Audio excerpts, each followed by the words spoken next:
প্রিয় মুক্তিকামী ছাত্র জনতা, আমরা দেখতে পাচ্ছি যে আমাদের এই অভ্যুত্থান এবং বিপ্লবের পরেই দেশে অরাজকতা নাশকতা করছে ফ্যাসিস্ট এবং তাদের দোসররা।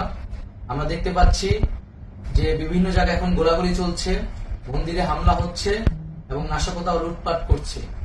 আমরা মনে করি আমাদের যে ছাত্র নাগরিকদের অভ্যুত্থান তাকে নস্যাৎ করার জন্যই পরিকল্পিতভাবে এই ধরনের ঘটনা হচ্ছে।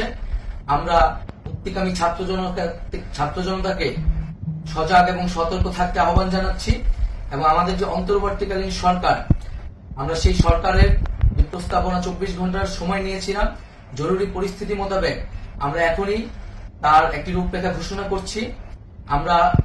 আমরা সিদ্ধান্ত নিয়েছি যে সর্বজন গ্রহণযোগ্য আন্তর্জাতিক খ্যাতিসম্পন্ন নোবেল পুরস্কার বিজয়ী ডক্টর মোহাম্মদ ইউনূসকে প্রধান উপদেষ্টা করে অন্তর্বর্তীকালীন সরকার গঠন করা হবে এবং ডক্টর মোহাম্মদ ইউনূসের সাথেও আমাদের কথা হয়েছে। তিনি ছাত্র জনতার আহ্বানে বাংলাদেশকে রক্ষা করতে এই গুরু দায়িত্ব নিতে সম্মত হয়েছে। আমরা সকালের মধ্যেই আমরা এই সরকার গঠনের প্রক্রিয়া দেখতে চাই। রাষ্ট্রপতির কাছে আহ্বান থাকবে যে দ্রুত সময়ের মধ্যে ডক্টর মোহাম্মদ ইউনূসকে প্রধান উপদেষ্টা করে অন্তর্বর্তীকালীন সরকার গঠন করা হোক এবং এই অন্তর্বর্তীকালীন সরকারের বাকি সদস্যদের নামও আমরা সকালের মধ্যে ঘোষণা করব।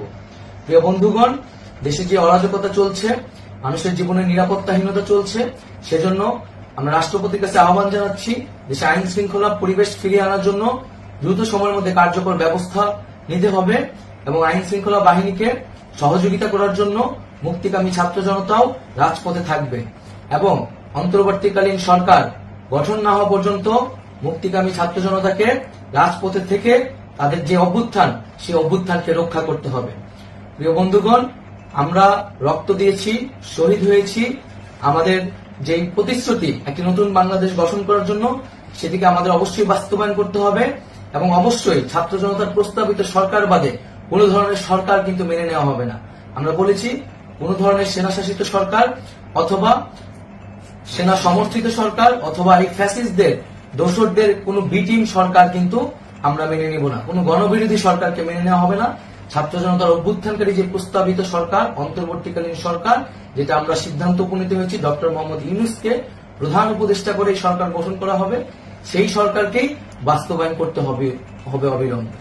আগামীকাল সকাল থেকে সকলকে আহ্বান জানাচ্ছি রাজপথে থাকার জন্য এবং আমাদের যে সাম্প্রদায়িক সম্প্রীতি এবং রাষ্ট্রীয় সম্পদ রক্ষা কমিটির ঘোষণা হয়েছে বৈষম্যবিরোধী ছাত্র আন্দোলনের নেতৃত্বে, সকল পাড়ায় পাড়ায় এলাকায় এলাকায় সেই কমিটি পাহারায় থাকবে। আমাদের সংখ্যালঘু কমিউনিটিকে আমাদের রক্ষা করতে হবে, রাষ্ট্রীয় সম্পদ এবং এই দেশকে রক্ষা করতে হবে আমাদের।